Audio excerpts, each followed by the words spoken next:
What if I told you the first pictures from the moon landing didn't come from America, but actually right here in Australia? Today, I'm taking you to Honeysuckle Creek Tracking Station. The place that broadcast Neil Armstrong's first steps on the moon to more than 600 million people. And trust me, by the end of this video, you'll have learned something that hardly anyone knows about. As you can see, the weather's not amazing today, but that's never stopped me before. Alright, so we've arrived here in Honeysuckle Creek Camping Ground, and now my advice to you would be don't drive here when it's raining heavy, because the road was absolutely crazy. There was like rocks falling off onto the road everywhere. There was kangaroos running around in the middle of the road. So there's a lot of obstacles you need to avoid when you come here on a rainy day. So I would say don't do that. Also, the road is extremely windy for about 7 kilometers. So, I mean, unless you're like really a thrill seeker, I would advise against doing that. But here we are, we've arrived, and you can see it's completely empty today. I'd say due to the weather, but if the weather was nicer, then we might have people camping here or something, because it is a campground. And this is a cool little nod to the history behind the place. A little satellite dish. Alright, so let's walk around and see what we can find. Funnily enough, the road to get here is actually called Apollo Road. So we have some interesting little artworks here, like little nods to the Apollo missions and the moon landing. So let's walk around and see what we can find here.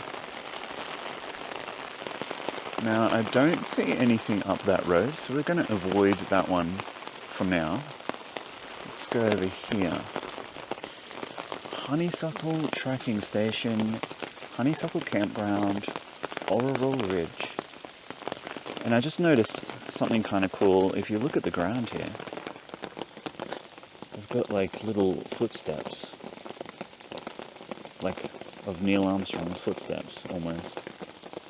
Okay, let's walk towards the direction that the sign says the tracking station is. As you walk, you can see some more art here. It's another Apollo walk thing. And I'm just following the footsteps.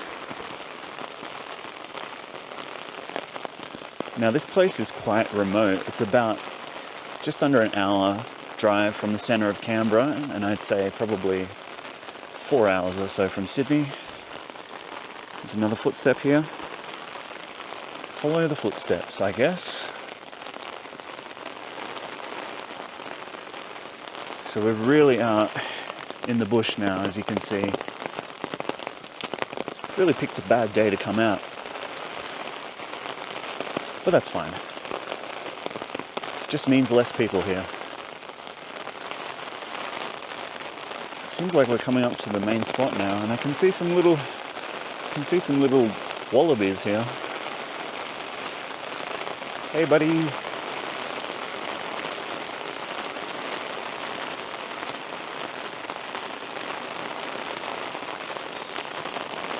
So here we are, got a sign here with some information.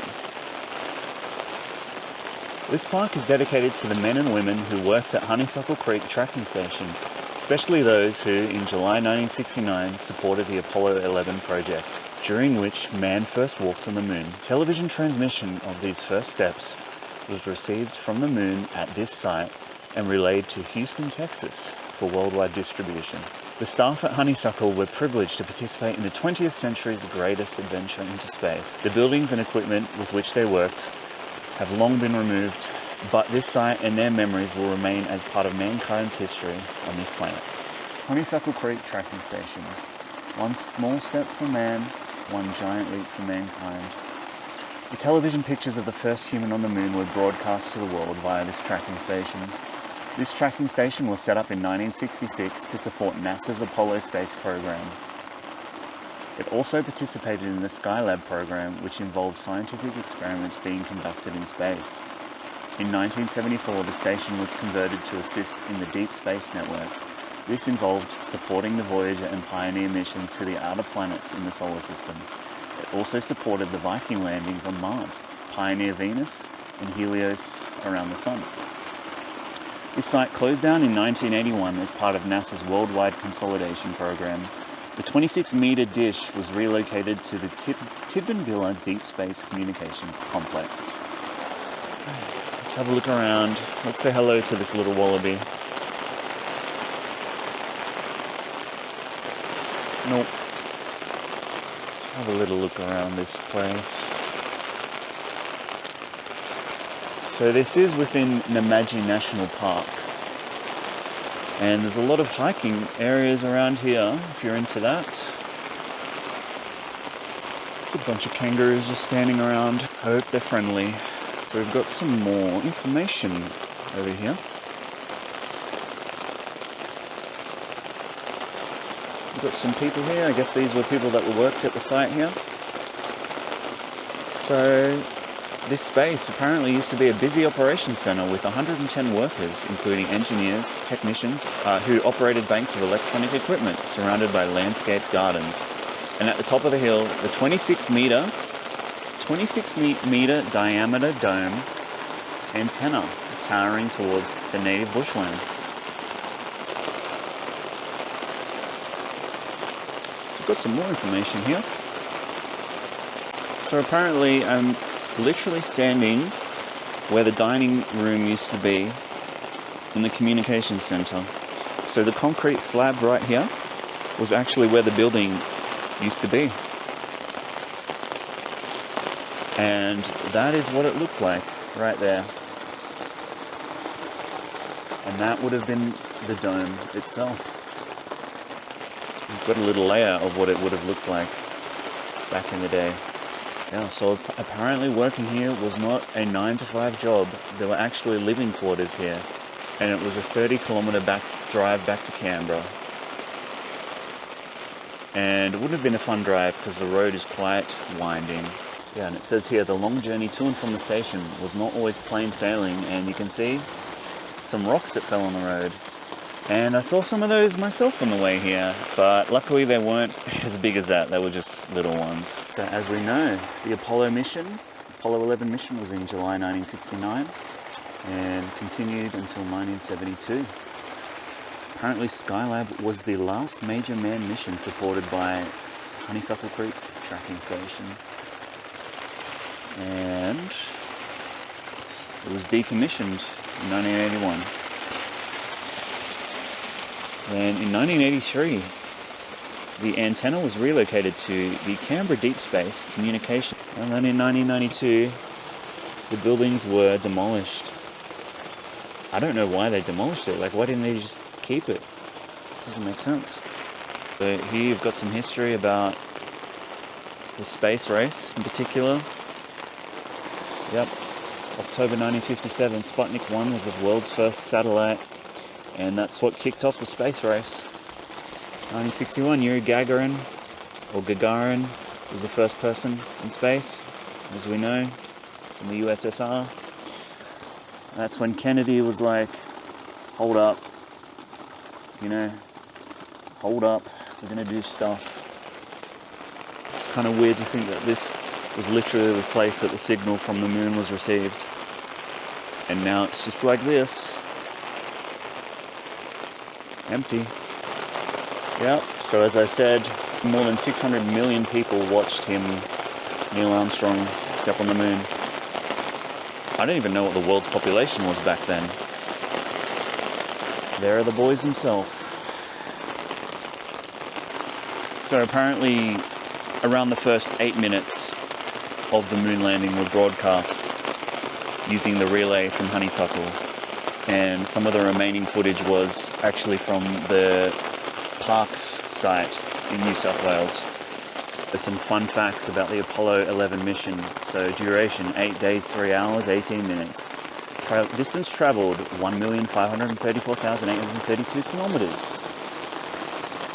And the top speed of the spacecraft was 39,000 kilometres an hour.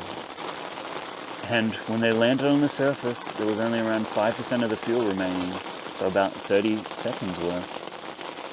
Armstrong's peak pulse rate on the moon, 160 beats per minute. Yeah, so the concrete slab you see right here would have been the communications complex. And as I said, I have no idea why they decided to demolish it. Like, you could have at least kept it for historic reasons. We have more of Neil's footsteps here. Let's go up here, see what we can see.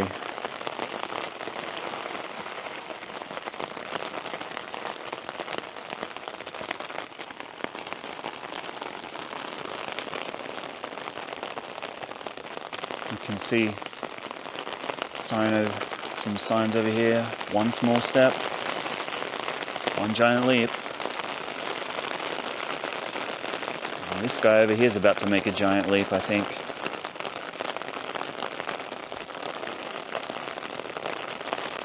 So this little art piece here almost looks like a UFO or something. It's kind of cool. I don't know what it represents. I hope that guy's friendly.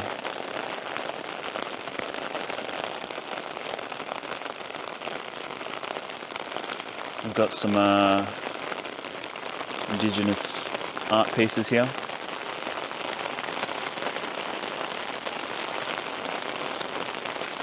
We have some more information here. Just some information about constellations, that sort of thing. Just going to go have a closer look at these things over here. And there you go. There you go, one small step. One giant leap. You can see some cool looking rocks over here. And then again, some more footsteps. That's a big rock. I have a friend who likes to go bouldering, and I have a feeling he'd have fun with this rock. There's another one right behind it. So yeah, we are really out in the middle of nowhere now, as you can see. So I bet you're wondering, why do they broadcast it from here and not America? Well, apparently it was due to Australia's geographic location, which sort of made it ideal for broadcasting the signal. I'm not sure why. Maybe one of you know, I don't know. So apparently, to maximize the astronaut safety, there was 3 different tracking stations built equidistantly across the world. One of them was in California, one of them was in Spain, and the third one was here in Honeysuckle Creek. And they all had 26-meter dishes. Sadly, the dish from here has been moved somewhere else, not too far from here.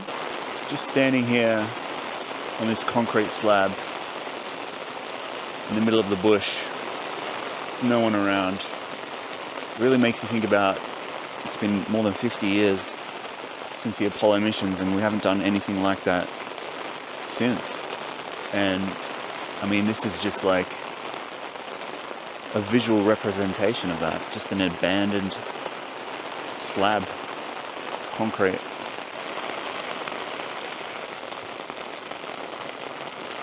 I mean, as I said, they didn't even keep the building. Like, why? Australia actually got its own space agency, which is good, I suppose, but like, I mean, what has it achieved? I don't really know. In fact, I'd say a lot of people don't even know we have a space agency. And it's never going to be like, it's never going to be able to compete with, you know, the US or even like Russia or Japan or places like that have their own space agencies, because we're just a small fish in a big pond, you know? You can see there's a concrete slab of some sort on top of this rock. So I suppose something would have been here before. Couldn't tell you what though. And there it is, Honeysuckle Creek Tracking Station. A place that, for a moment, captured the spirit of human exploration. It's almost a shame that we don't really have the same focus on exploration, or the same interest in pushing the boundaries of space like we used to. It really makes you wonder, will we ever leave Earth behind? Or are we doomed to be here forever? I mean, there's always companies like SpaceX that are pushing the boundaries, but when you stand here, you can't really help but question. Anyway, that's it. I'll see you later.